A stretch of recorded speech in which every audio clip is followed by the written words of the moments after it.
Salam sejahtera para pendengar yang terkasih. Selamat bertemu kembali dengan Yayasan Pelayanan Media Antioquia yang didirikan oleh Pendeta Bigman Sirait untuk melayani Tuhan Kepala Gereja melalui media. Untuk memperluas wawasan umat Tuhan, PAMA juga menerbitkan tabloid Kristen Reformata, Reformata Online, Reformata Audio Streaming. Juga tersedia buku-buku karya Pendeta Bigman Sirait dan ratusan CD khotbah. Doakan dan ikutilah pelayanan PAMA di radio di berbagai kota dan pelayanan televisi di Indovision, Live Channel, Cablevision, Family Channel. Untuk informasi lebih lengkap, klik www.reformata.com www.reformata.com www.reformata.com. Kini tibalah saatnya kita akan menikmati kebenaran firman Tuhan bersama Pendeta Bigman Sirait. Selamat mendengarkan, Tuhan memberkati. Salam sejahtera saudaraku yang kekasih, masih tentang Alkitab kita. Kali ini kita akan berbicara, sesudah yang kemarin kita berbicara awas manipulasi ayat Alkitab. Sekarang jangan tambah dan jangan kurangi. Ada kedekatan-kedekatan di situ, karena dalam manipulasi pun ada yang tambah kan, ada yang kurang kan, begitu ya. Terjadi manipulasi itu. Tetapi ini menjadi tekanan penting bagi kita, bagaimana menambah dan mengurangi itu bisa terjadi. Di dalam Ulangan pasal 12, Ulangan 12 ayat 32 dikatakan begini, segala yang kuperintahkan kepadamu haruslah kamu lakukan dengan setia. Janganlah engkau menambahinya ataupun menguranginya. Jadi janganlah kamu menambah apa yang katakan Tuhan itu ya, menambah ataupun menguranginya. Lalu di dalam Amsal pasal 30 ayat 5 dan 6. Semua firman Allah adalah murni, ia adalah perisai bagi orang-orang yang berlindung padanya. Jangan menambahi firman-Nya supaya engkau tidak ditegurnya dan dianggap pendusta. Itu Amsal 30 ayat 5 dan ayat yang ke-6. Lalu dalam Wahyu 22 ayat 18. Aku bersaksi kepada setiap orang yang mendengar perkataan-perkataan nubuat dari kitab ini. Jika seorang menambahkan sesuatu kepada perkataan-perkataan ini, maka Allah akan menambahkan kepadanya malapetaka yang tertulis di dalam kitab ini. Mari kita mulai melihat dulu apa yang ditambah, apa yang dikurangi. Sejak di dalam PL maupun di dalam PB ada dua bagian. Ya, baik Musa sebagai pemula dari PL, artinya yang memulai kitabnya, Kejadian, Keluaran dan seterusnya, maupun Yohanes yang memang menutup Alkitab sebagai bagian terakhir, dan juga murid yang usianya paling panjang dari pembuangan di Patmos, yaitu kitab Wahyu. Dan Amsal di tengah-tengahnya menjadi periodik yang kita anggap saja menjadi penyambung. Maka jelaslah PL sampai PB dengan tegas melarang untuk tidak menambah dan tidak mengurangi. Nah, mari kita tanya, kenapa tidak boleh tambah dan tidak boleh kurangi? Apa yang ditambah dan bagaimana mengurangi? Pertama, saudara, Alkitab itu kan kita sudah belajar final dan berotoritas. Alkitab itu final, jadi jangan ditambah. Alkitab itu final, jangan dikurangi. Karena kebenaran Allah adalah kebenaran yang tidak tergugat, yang disampaikan oleh para nabinya yang diperkenannya. Jadi bagian ini harus kita mengerti dengan utuh. Tuhan sudah berbicara kepada manusia lewat orang yang dipercayanya. Itu sebab kemudian setiap orang yang mengatakan apapun di dalam PL dikatakan nabi yang mengatakan sesuatu pasti terjadi. Kalau nabi itu bilang sesuatu tapi nggak terjadi, pasti itu bukan nabi. Maka Alkitab, para nabi yang bernubuat itu, tahulah kita mereka nabi karena mereka ternyata berkata benar. Ambil contoh misalnya yang sederhana saja. Musa berbicara bahwa nanti akan muncul seorang pemimpin besar dari tengah-tengah Israel. Benar, itu Yesus. Musa di Kejadian juga berbicara bahwa akan ada perkelahian sengit antara keturunan perempuan dan keturunan ular itu. Tapi keturunan perempuan itu akan memenangkan pertempuran, meremukkan kepala ular sekalipun ular bisa meremukkan tumitnya. Benar, Yesus tersalib. Itu sebab Yesus harus masuk dalam keturunan perempuan. Ya, lewat Abraham, Yakub, Ishak, Yakub, kemudian dari Yakub ke garis Yehuda, Daud, dan jadilah datang Yesus Kristus. Mika berkata Betlehem, benar tempat lahirnya. Yesaya bernubuat penderitaannya, benar, dan lain-lainnya. Semua mereka berbicara tentang Israel, tentang apa yang akan terjadi, dan terjadi. Musa bilang jangan begini, nanti kalian akan dimarahi Tuhan pada konteks saat itu, dan terjadi. Jadi saat itu, saat akan datang, semua yang dikatakan Nabi itu tepat dan terjadi. Saudara-saudara, ini menjadi sangat perlu. Jadi jangan kau tambahi, jangan kau kurangi. Namun, ini ada fenomena menarik. Setan bisa nggak niru-niru? Bisa. Ada satu orang pergi lagi ke luar negeri pada waktu itu, ya. Lalu kita dengar ceritanya itu dan bagaimana dia sharing itu luar biasa. Hanya dia diajak kepada satu orang pintar, katanya dia lagi di Singapura begitu, ketemu seorang pintar yang luar biasa, ya, yang tahu untuk melihat hidupnya. Ini orang juga ketemunya di Singapura, tapi orang ini sendiri bukan orang Singapura, tapi dari luar juga, suhu kelas dunia lah. Dia bicarakan banyak aspek, akan 1, 2, 3, 4, 5 begitu. Gilanya, waktu dia pulang ke Jakarta, 3 betul-betul mirip terjadi, 1 agak mirip, jadi 4 kan, cuma 1 yang beda. Pertanyaannya, benar apa enggak? Kan jadi goyah saudara. Kalau suara terbanyak udah lebih dari separuh kan? 3 benar terjadi loh. 1 mirip, tidak 100% tapi mirip. Yang 1 aja yang beda. Ketika itu terjadi, rekan ini sangat goncang dan percaya. Sampai kemudian akhirnya dia diingatkan, disadarkan lewat sebuah proses panjang lah. Sesudah beberapa lama percaya, lalu dia dimenangkan. Akhirnya dia tahu betul. Karena kemudian ada peristiwa yang terjadi dalam hidupnya yang membuat dia terpuruk, terpukul. Jadi sesudah sempat percaya. Karena fenomena yang begitu luar biasa. Alkitab 100%, bukan 99%. Kebenaran Tuhan itu 100%, bukan 99,9%. Karena itulah diperlukan ketelitian supaya jangan tertipu. Tapi bagaimana tahu kalau tidak baca Alkitab? Nah ini saya ingatkan lagi. Jadi repotnya kita kejebak pada fenomena. Pak, tapi kalau yang lakukan itu pendeta bukan suhu. Sama saja, kita kan sudah belajar. Nabi bernubuat palsu, imam belajar sewenang-wenang. Maka pohon bisa dikenal dari buahnya. Kenalilah dengan utuh. Kecuali memang saudara tidak mau. Ya apa boleh buat? Belajarlah, pahamilah. Sehingga dengan demikian kita mengerti apa kebenaran yang sesungguhnya.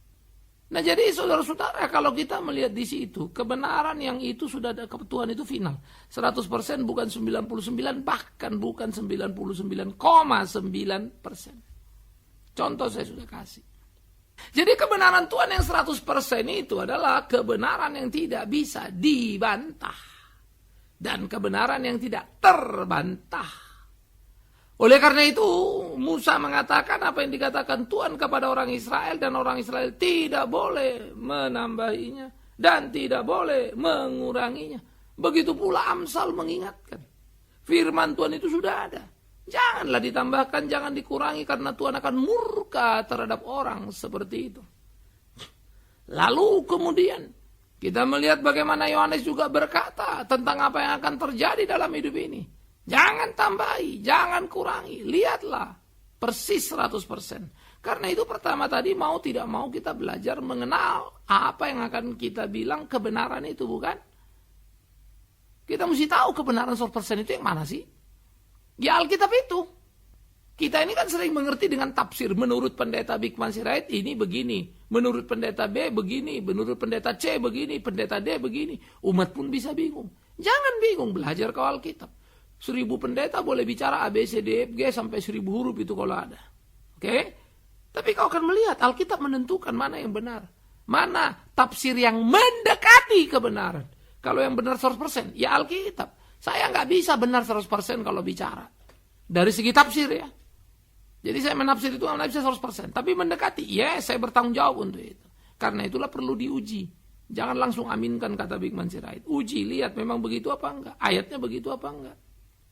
Jadi jangan ditambah, jangan dikurangi. Ya.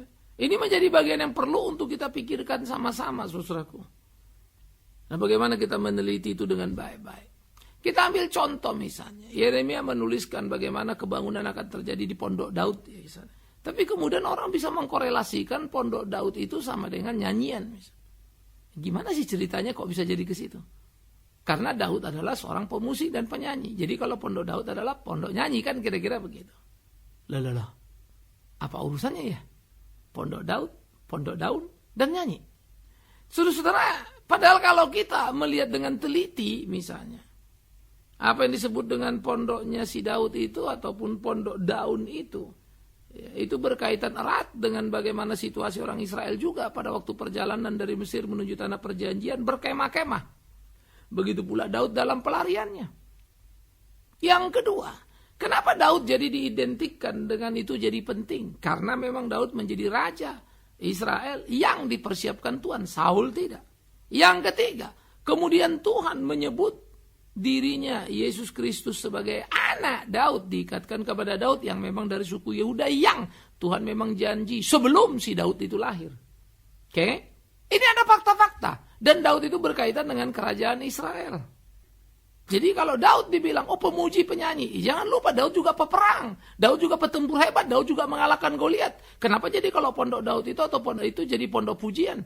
Kenapa bukan pondok Daud itu jadi pondok perkelahian seperti ngelawan Daud? Jadi kalau orang yang main silat bilang ini padepokan silat, nggak salah kan? Jadi kan nggak bisa kita cocok-cocokkan begitu saja. Padahal kisah ini mau menceritakan bagaimana pemeliharaan Allah terhadap Israel sebagai sebuah bangsa yang dipilihnya. Tapi Israel yang mana? Yang diperkenannya, yang diseleksinya sedemikian rupa. Dan dari Israel sejati itulah muncul 12 rasul itu. Ya. Yang kemudian Yudas itu mengkhianat digantikan Matias. Tapi yang Tuhan persiapkan siapa? Ternyata Paulus. Tidak ada yang salah dengan rasul itu, tapi tidak tepat juga tindakan mereka. Ternyata Tuhan persiapkan lain untuk mau mengajar. Betapa gereja Tuhan bukan desain by man, human, tapi desain by God. Bukan rasul yang mendesain pengganti itu ternyata, tapi Tuhan. Tidak salah, tidak. Itu lebih karena manusia harus melakukannya. Tapi itu pembelajaran penting buat kita. Bagaimana cara Allah bekerja, bukan? Nah jadi kita kembali saudara. Menafsirkan apapun kan bisa jadinya kacau balau tuh. Ya, tapi itu masih sudut tafsir, belum terlalu parah kan kita bilang. Belum menjadi kesalahan yang mutlak. Tapi jadi jauh dari titik yang semestinya. Nah tapi kalau menambahi, mengurangi ini yang repot. Disuruh memberkati, tapi mengutuki. Disuruh mengutuki, tapi memberkati. Ya, itu seperti si Bileam. Karena dibayar uang, dia mau lakukan apa yang berlawanan dengan Tuhan. Tuhan marah kepada dia. Jadi banyak sekali orang melakukan sesuatu yang Tuhan gak ngomong. Seperti Zedekia, nabinya Ahab, Raman Raja Ahab. Bernubuat sesuai orderan raja. Ditambahkannya yang Tuhan gak pernah ngomong. Ternyata Mika ngomong lain. Zedekia bilang pergilah berperang, kalian akan menang. Mika bilang pergilah berperang, hancur kalian semua. Marahlah raja kepada Mika karena nubuat gak cocok dengan raja, gak sesuai dengan pesanan, gak sesuai dengan orderan. Ingat, Alkitab seringkali jadi pembenaran dan paling gampang nubuat. Maka ditempelkanlah pada diri seseorang label, dia adalah hamba Tuhan yang dipakai Tuhan untuk berbicara. Padahal si hamba Tuhan ini pun makan tidurnya ya dari orang yang membayarnya ini. Terjadilah transaksi, simbiosis mutualistis namanya ya. Saling menguntungkan, yang satu dapat uang, yang satu dapat pembenaran. Maka ditambah-tambahkanlah yang gak ada. Dibuang pula apa yang mesti, dikurangi. Jadi mengerikan saudaraku yang kekasih. Nah oleh karena itu pertama Alkitab ingat final. Benar 100%, bukan 99 ataupun 99,9. Yang kedua, maka menjadi penting bagi kita bagaimana untuk memahami kebenaran itu dan menjalankannya seturut dengan apa yang Tuhan mau. Lepas dari selera. Maka menambah dan mengurangi, lepas dari seleramu. Cocok apa enggak cocok, enak apa enggak enak. Kebenaran adalah kebenaran. Jangan ditambah, jangan dikurangi.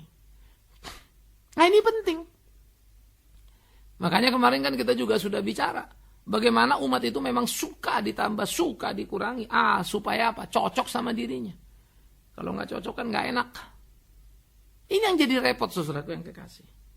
Tolonglah jangan ditambah, tolonglah jangan dikurangi. Jangan dibawa kemana-mana. Ya, lalu ada yang bilang, Pak, kalau gitu nanti mau ngerti Alkitab susah dong. Emang Pak Bigman katanya juga nggak paling benar. Ya memang enggak. Saya hanya berusaha untuk mendekati kebenaran dari sudut tafsir. Jadi mana yang paling benar? Alkitab yang paling benar. Bagaimana cara ngertinya? Biarkan Alkitab menafsir Alkitab. Artinya, jangan pernah baca satu ayat lepas dari konteksnya. perikopnya, dan jangan pernah baca satu perikop lepas dari pasalnya, dan jangan pernah baca pasal lepas dari kitabnya. Jadi kalau mau khotbah Matius, semua orang mesti tahu kitab Matius itu apa. Jangan main comot seenaknya. Nah repotnya, banyak orang belajar 1 kali berani khotbah 10 kali. Saya sarankan, belajarlah 10 kali, khotbah 1 kali. Jangan dibalik-balik. Ya. Cuma memang kalau belajar 10 kali, khotbah 1 kali nggak ada untungnya. Tapi kalau belajar sekali, khotbah 10 kali, cuannya gede kan, amplopnya tebel. Saudara-saudara, hati-hati. Oh saya nggak mau cari amplop Pak, ya cari gengsinya. Jangan tambah, jangan kurangi hanya karena kebodohan. Jadi belajarlah. Alkitab menafsir Alkitab. Kemudian, sesudah baca kitab tidak boleh lepas dari kitab lain. Lanjut lagi, PLPB harus jadi kesatuan. Maka mengertilah utuh, penuh. Maka kuranglah kesalahan menafsirkan. Itu sebetulnya. Kita mau bicara Israel, tapi nggak ngerti sejarah Israel, kan repot. Selusuri dulu semuanya. Kita mau bicara soal Ibrani, ini dan itu. Paham nggak kita seluruhnya? Nggak bisa mencomot begitu saja. Apa latar belakang teologisnya, apa kedepannya, apa penggenapannya, apa yang sudah, yang belum, dan seterusnya. Itu panjang saudara-saudaraku. Sehingga banyak sekali sebetulnya orang berdiskusi, bahkan kemudian jadi berdebat. Tapi kemudian kita lihat loh, kok jadi itu didebatin sih? Tapi itulah realita. Nah ini menjadi kesedihan yang sangat menyedihkan sebetulnya dalam hidup keberimanan kita. Oleh karena itu, jangan pernah menambah dan jangan pernah mengurangi. Alkitab final ingat 100%. Dan jangan juga menafsir sesuai selera yang cocok. Itu biasanya jadi terjadilah tambahan-tambahan dan pengurangan-pengurangan itu. Kewajiban pasti dikurangi. Sangkal diri pikul salib akan dibuang itu. Kenikmatan pasti ditambahi. Nah inilah repotnya beralkitab itu. Ikut Tuhan semua gampang, mulus, cepat. Lewat jalan tol, lewat bypass. Begitulah itu kira-kira. Kan jadi ironis. Padahal ikut Tuhan tidak pernah dijanjikan begitu. Tapi awas, jangan salah juga memahami menderita itu babak belur terus-terusan. Ingat menderita adalah karena kita hidup berbeda dengan dunia. Tidak tentu Anda miskin, kaya pun menderita. Kalau semua uang kau punya, bisa kau bikin apa saja. Tapi kau tidak bikin apa saja karena kau anak Tuhan. Dibanding orang dunia, kan menderita dong. Situ banyak uang, banyak perempuan yang mau, tapi tidak mau main perempuan, kan menderita dong. Tidak ikut gaya dunia. Orang lain hidup sana, pesta sana, pesta sini. Nah kamu tidak ikut, kan susah toh. Mau hidup benar itu memang susah kok. Kita sudah sibuk urus ini, urus itu, tapi mesti juga ngurusin yang lain lagi. Orang susah, orang miskin, dan seterusnya. Kan gak enak. Dalam tataran dunia, gaya hidup kita tuh gak cocok. Itu menderita. Jadi tidak sama dengan harus miskin, harus babak belur, bengkok-bengkok. Enggak. Tapi kan kita memang gak mau itu. Justru sebaliknya, ikut Tuhan kita bikin mulus hebat, semuanya serba enak. Lalu kita kasih label, kita kasih stempel, berkat Tuhan. Ahli-ahli Taurat seringkali menambah-nambahkan ajaran pada bagian mereka. Sehingga ada kitab yang disebut ajaran lisan. Sehingga ajaran lisan itu misalnya salah satu mengatakan, supaya para murid-murid itu menghormati ahli Taurat lebih dari menghormati orang tua mereka. Ya, ini menakutkan juga. Sehingga mereka mengkup. Sehingga umat itu merasa benar kalau sudah memberikan persembahan perpuluhannya kepada gereja, dalam hal ini ahli Taurat. Tapi nggak ngurus orang tuanya. Makanya Tuhan marah sama mereka. Tuhan marah sama ahli Taurat. Kau bicara perpuluhan, keadilan kau lupakan. Banyak orang-orang gereja sekarang juga sama, bukan? Keluarga nggak diurus, orang tua nggak diurus, persembahannya gede setengah mati. Demi Tuhan yang hidup. Periksa dirimu. Salah itu. Tuhan menaruh lingkar di dalam kita. Dikatakan di dalam Galatia 6 dengan jelas. Kasihilah semua orang. Bantulah semua orang. Terutama saudara seiman. Artinya yang gak seiman bantu-bantu. Tapi utamakan yang seiman. Saya katakan lagi. Bantulah saudaramu seiman. Terutama keluargamu. Kan itu bagian kecilnya kan. Bagaimana kau bisa jadi bantu sana, bantu sini. Keluarga diabaikan, apalagi orang tua. Itu sangat memalukan. Tapi banyak orang bersembunyi di kegagalan urusan keluarga dengan aktivitas kegiatan bergereja. Ditambah-tambahkanlah ini, tambah-tambahkanlah itu yang sebetulnya tak ada di Alkitab. Permusuhan pun dibilangnya salib, padahal itu dosa. Bagaimana bisa jadi salib? Dosa kok jadi salib itu bagaimana sih ceritanya? Kan kacau balau ini. Nah oleh karena itulah saudara-saudara yang dikasihi oleh Tuhan Yesus Kristus. Bagaimana kita belajar dan terus-menerus belajar untuk mengerti kehendak Tuhan. Sehingga hidup kita menjadi hidup yang menyenangkan hati Tuhan. Sesuai dengan apa yang Dia mau. Dan ini akan menjadi kesaksian penting. Jangan tambah dan jangan kurangi. Belum lagi kalau kita melihat misalnya tentang akhir zaman. Yesus sudah jelas-jelas ngomong tentang hari itu, akhir zaman itu, peristiwa itu, nggak ada yang tahu. Malaikat enggak, anak manusia pun enggak. Kenapa anak manusia enggak tahu? Siapa anak manusia? Ya Yesus. Kok Yesus enggak tahu? Dia kan Tuhan. Yes. Tapi jangan lupa, kenosis, Tuhan yang mengosongkan diri. Dia Allah yang terbatas, bukan karena terbatas, tapi rela membatasi diri dalam sebagai manusia. Dia melepas banyak atribut keilahian yang luar biasa itu. Oke? Nah kalau dia dalam kerendahan hatinya, di dalam pengosongan dirinya itu berkata, tidak tahu, malaikat enggak tahu. Bagaimana ada orang sekarang bisa tahu, pendeta-pendeta tahu? Tanggal segini, bulan segini, tahun segini. Jawabannya kan gampang, cuma nambah-nambahin itu kan. Enggak ada kok itu di Alkitab. Bagaimana bisa ditambahkan? Udah dibilang enggak tahu. Mereka bisa tahu, itu kan namanya sok tahu. Melebihi Yesus, hebat sekali. Dan itu bukan satu, masih banyak yang lain-lainnya saudaraku. Alkitab berkata doa Bapa kami. Dalam doa Bapa kami sangat jelas. Bapa, berilah kami makanan kami yang secukupnya. Tidak diajarkan di situ oleh Tuhan Yesus sendiri. Berilah kami makanan capcay, puyung hai begitu ya.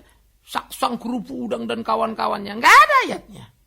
Tapi sekarang kita diajarkan doa, bayangkan apa yang kau inginkan, lalu katakan, itulah doa orang beriman. Justru enggak beriman itu. Kalau kau beriman, Tuhan akan berimu yang terbaik. Ngapain kau ajarin Tuhan? Harus dapat mobil begini begono, tahun begini begono, atau perempuan begini begono, atau laki begini begono, dan semuanya yang kau inginkan kau katakan. Itu kan hanya memuaskan hawa nafsu. Kalau kau percaya Tuhan, percayalah Tuhan akan memberimu yang terbaik. Tidak perlu kau ajari dia.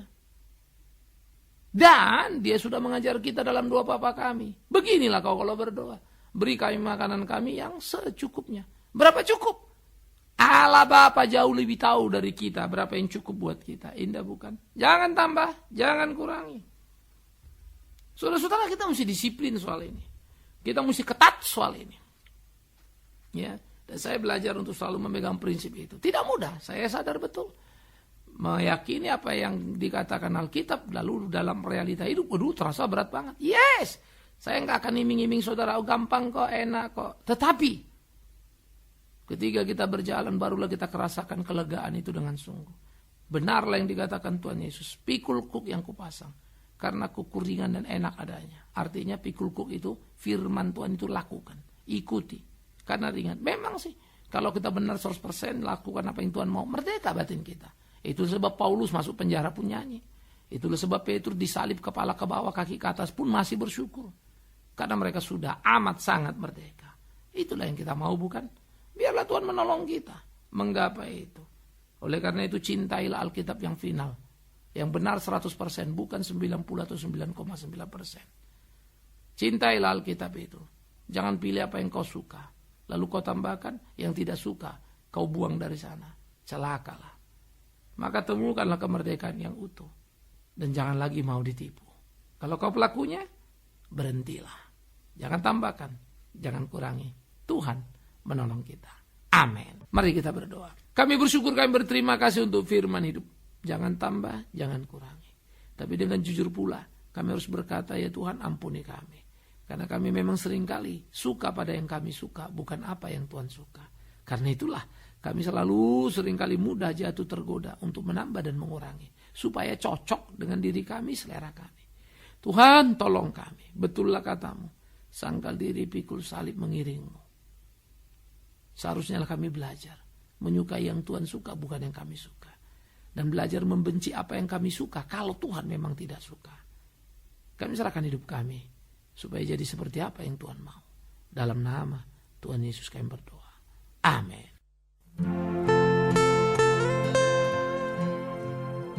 Kita telah mendengarkan firman Tuhan yang disampaikan oleh Pendeta Bikman Sirait. Bagi Anda yang merasa diberkati dan ingin menjadi mitra Pama dalam melayani melalui doa, daya dan dana, silakan menghubungi kami melalui telepon 021 392 4229, 021 392 4229. Email di pama_yayasan@yahoo.com, pama_yayasan@yahoo.com. Sampai bertemu kembali di waktu dan gelombang yang sama. Tuhan memberkati.